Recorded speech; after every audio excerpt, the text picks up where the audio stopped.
السلام علیکم دوستوں، کیسے ہیں آپ سب؟ میں ہوں ہنا عبید۔ یہ واقعہ مجھے بھیجا ہے کراچی سے خورت العین نے۔ سن 1990 کی بات ہے۔ رمضان المبارک کا مہینہ ہے، عصر کا وقت ہے۔ مسجد کے وسیع و عریض گول صحن میں ماربل کے ٹھنڈے فرش پر ایک طرف کونے میں ایک بزرگ بیٹھے اللہ سے راز و نیاز کر رہے ہیں۔ انہیں کچھ خبر ہی نہیں کون مسجد میں آ رہا ہے، کون جا رہا ہے، کون کیا کر رہا ہے۔ وہ بس خاموشی سے اپنے دونوں ہاتھ دعا کی صورت میں اٹھائے رب کریم سے سرگوشیاں کرنے میں مصروف ہیں۔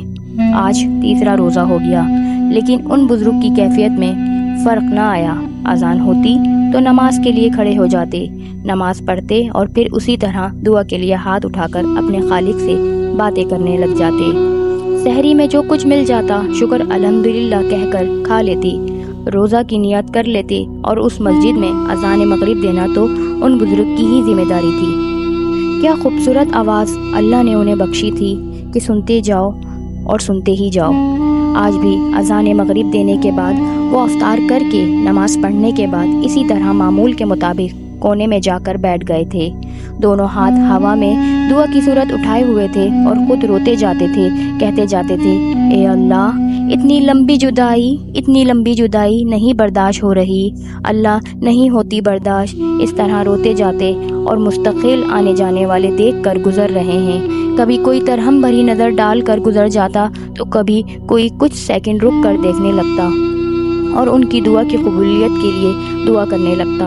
اتنی دیر میں عشاء کی نماز کا وقت ہو گیا۔ لوگ جوخ در جوخ تراویح اور نماز کے لیے جمع ہونا شروع ہو گئے۔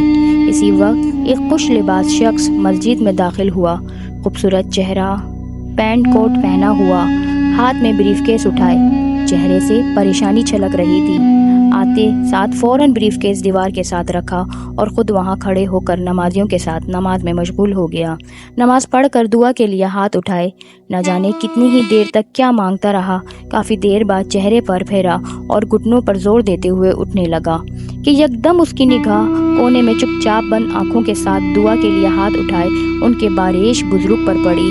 اس کے دل میں نہ جانے کیا سمائی کے اٹھا اور ان بزرگ کے پاس جا کر دو زانوں جا کر بیٹھ گیا۔ اس کے قریب بیٹھنے سے بھی ان بزرگ کے عمل میں کوئی فرق نہیں آیا۔ یوں لگتا تھا جیسے انہیں باہر کی دنیا سے کوئی غرض ہی نہ ہو۔ اس نوجوان نے گلا کھنگال کر آہستہ سے بابا جی کو متوجہ کرنا چاہا۔ بابا جی نے آنکھیں کھول کر دیکھا کہ بھلا اس وقت کون ان کے معاملات میں یوں مداخلت کر رہا ہے۔ آنکھیں کھولنے پر سامنے نوجوان کو بیٹھا پایا تو مسکرا کر سلام کیا، مصافحہ کے لیے ہاتھ بڑھایا، جسے اس نوجوان نے بڑی گرم جوشی سے تھام لیا۔ کہیے برخودار، کیا خدمت کر سکتا ہوں میں آپ کی؟ جی، میرا نام ابراہیم ہے۔ میں ایک سلسلے میں بہت سخت پریشان ہوں۔ پریشانی اتنی سخت ہے کہ راتوں کو نیند تک نہیں آتی۔ ابھی بس یہاں سے اٹھتے ہوئے میرا دل خود بخود آپ کی جانب کھینچا تو چلا آیا کہ اللہ والے لگتے ہیں، آپ سے دعا کے لیے کہہ دیکھوں، شاید آپ کے اٹھے ہاتھوں کی لاج اللہ کریم اس مبارک ماہ میں رکھ لے۔ اتنا کہنے کے بعد وہ خاموش ہو گیا اور ان بزرگ کی طرف پر امید نظروں سے دیکھنے لگا۔ دیکھو بچے، میں خود بہت گناہگار بندہ ہوں۔ میری دعا قبول ہوگی بھی یا نہیں یہ تو میں خود نہیں جانتا۔ بہتر نہیں میرا بیٹا کہ آپ خود دعا کرو۔ جتنا بندہ خود اپنے لیے دعا کرتا ہے اتنا رب جلدی اپنے اس بندے کی سنتا ہے۔ جی میں جانتا ہوں، خوب دعا کرتا ہوں۔ ابھی بس جی میں پتہ نہیں کیا سمائی کہ دل نے چاہا کہ آپ سے دعا کا کہوں اور میں فوراً آپ کے پاس چلا آیا۔ اچھا بچے، میں دعا کروں گا، ضرور کروں گا انشاءاللہ، لیکن کیا تم سے ایک التجا کر سکتا ہوں؟ بزرگ نے بے بسی سے کہا۔ نوجوان جی کہہ کر سوالیہ نگاہوں سے انہیں دیکھنے لگا۔ یوں نہ سمجھنا کہ میرے دل میں کوئی لالچ ہے بیٹا، تم تو جانتے ہو جدائی موت سے زیادہ سخت ہوتی ہے، تو کیا میں اس ماہ مبارک میں یہ امید رکھوں کہ تم وسیلہ بنو گے مجھے وہاں بھیجنے کا جہاں کی جدائی سے میری روح تڑپ رہی ہے۔ اتنا کہہ کر وہ بزرگ کی آواز بھر آ گئی۔ وہ نوجوان بھی پوری بات سمجھنے سے قاصر تھا، سوچنے لگا تھا کہ آخر وہ بزرگ کہاں جانے کی خواہش مند تھے۔ بیٹا، جب تک ہڈیوں میں دم خم تھا خوب طواف کیا، خوب مدینے پاک دیکھا، اب جدائی لمبی جدائی آ گئی، درمیان میں دم خم بھی نہیں رہا، ہمت بھی جواب دے گئی اور صحت بھی۔ کوئی ذریعہ معاش نہیں، کوئی آل اولاد نہیں، آخر محبوب کے در پر جاؤں تو کیسے جاؤں؟ سچ کہا ہے، جدائی موت سے زیادہ سخت ہے۔ یہ کہہ کر وہ بزرگ ہچکیوں سے رونے لگے۔ داڑھی بھیگ گئی۔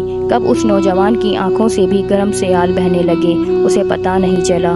انشاءاللہ آپ ضرور جائیں گے، بھروسہ رکھیں اللہ پاک پر اور مجھ گناہگار پر۔ آنسوؤں پر ضبط کر کے فقط اتنا جملہ وہ کہہ سکا، سلام کر کے رخصت لی اور چلا گیا۔ پھر پوری رات ان بزرگ کی ہچکیاں تھیں اور دعائیں تھیں۔ سحری کے بعد صبح فجر تک یہی عالم رہا، روتے جاتے تھے، مانگتے جاتے تھے۔ ہمارا کام مانگنا ہے، گڑ گڑانا ہے، دینا تو بس اس کریم کا کام ہے۔ صبح ہوئی، یہ کیسی خوشبو پھیلی تھی فضا میں، پرندے بھی چہک رہے تھے۔ آخر معاملہ کیا تھا؟ سارا عالم ہی حسین لگ رہا تھا۔ کیا دعا قبول کر لی گئی تھی؟ جدائی ہٹا لی گئی تھی؟ لیکن یہ تو سب اللہ ہی جانتا تھا۔ 7واں روزہ تھا، آج 2 دن ہوئے۔ اس نوجوان کا کچھ پتہ ہی نہ تھا، لیکن اس بارش بزرگ نے بس اس کا دامن پکڑ لیا تھا جو کبھی اپنے بندے سے اپنا دامن نہیں چھڑوا تھا اور نہ کبھی دھتکارتا ہے۔ تراویح کے بعد سر جھکائے وہ تسبیح پڑھنے میں مشغول تھے کہ اس پکار پر چونک اٹھے، بابا جی، بابا جی۔ جو ہی سر اٹھایا تو سامنے اسی نوجوان کو بیٹھا پایا، خوشی سے تمتماتا چہرہ اور یہ پرسکون آواز، ضرور کسی خوشخبری کی آمد ہے۔ نوجوان نے فرط جذبات میں بابا جی کا مصافحہ کے لیے بڑھایا، وہ ہاتھ تھام کر چوم لیا۔ بابا جی، آپ کی دعا کام کر گئی، میرا برسوں کا رکا ہوا کام، وہ مشکل آپ کی دعا کی بدولت اللہ پاک نے حل کر دی۔ میں آپ سے کہہ رہا تھا نا کہ میرا دل یوں ہی نہیں کھینچا تھا اس دن آپ کی جانب۔ شدت جذبات سے نوجوان کے الفاظ گڈمڈ ہو رہے تھے۔ ارے برخودار، آرام سے سکون سے بیٹھو، یہ دعا کس کی قبول ہوئی ہے، میری یا تمہاری؟ یہ تو رب ہی جانتا ہے، لیکن اس کا مجھے مکمل خراج نہ دو بچے۔ کیا پتہ تمہاری دعا کی شدت اللہ کو پسند آ گئی ہو۔ میں بہت خوش ہوں تمہارے لیے بچے، اللہ کریم ہے اور وہ یقیناً ہر اٹھے ہاتھ کی لاج ضرور رکھتا ہے۔ یہ کہہ کر بابا جی نے اس کی پیٹھ پر پیار بھری چپکی دی۔ بابا جی، مجھے یقین ہے کہ مجھ گناہگار کے لیے اٹھے آپ کے ہاتھوں کی رب نے لاج رکھ لی ہے۔ اچھا چلیں، اب مجھے یہ بتائیں کہ آپ کا پاسپورٹ کہاں ہے، مجھے اس کی ضرورت پڑے گی۔ وہ نوجوان تو یہ جملہ کہہ کر جواب کے لیے بابا جی کو دیکھنے لگا، جبکہ بابا جی حیرت سے اسے دیکھنے لگے تھے۔ بچے، میں نے تو بس یوں ہی اس دن جدائی کی تڑپ سے تھک کر کہہ دیا تھا، تم تکلف نہ کرو، بس دعا کرو، وہی بہت ہے میرے لیے۔ بابا جی، آپ کا بلاوا آ گیا ہے، وہاں سے جہاں سے نام پکارا جائے تو جانا پڑتا ہے، مجھے پاسپورٹ لا دیں بس۔ اور بابا جی روتے روتے سجدے میں چلے گئے۔ اٹھے تو کہتے جاتے تھے، یا اللہ، تو جانتا ہے میری حالت، میری دل کی حالت، اے کریم، اپنے کرم کے مطابق اس نوجوان کو اجر عطا کرنا، آمین۔ اس نوجوان کو اپنے گلے لگے بچوں کی طرح زار و قطار روتے اس بزرگ کو وجود کو سنبھالنا مشکل ہو گیا تھا، خود اس کے آنسو بھی چھلک اٹھے تھے۔ کافی ضبط کے بعد بابا جی اس سے بات کرنے کے قابل ہوئے۔ میری آنکھیں سبز گنبد کی جدائی سہ سہ کر اپنی بینائی کھو رہی تھیں، طواف کعبہ کرتے ہوئے لبیک کہنے کی آرزو دل میں مرنے لگی تھی۔ ان میں نور کی شمع جلانے کا عندیہ دے کر تم نے میرے مردہ دل زندہ کر دیا۔ میں کیسے تمہارا شکریہ ادا کروں، کیسے اس رب کا شکر بجا لاؤں کہ اس نے مجھ گناہگار کے لیے وسیلہ بنا دیا، میرے اشکوں کی سن لی۔ دعا کرتا ہوں مولا تم پر اپنا کرم ہمیشہ بنائے رکھے۔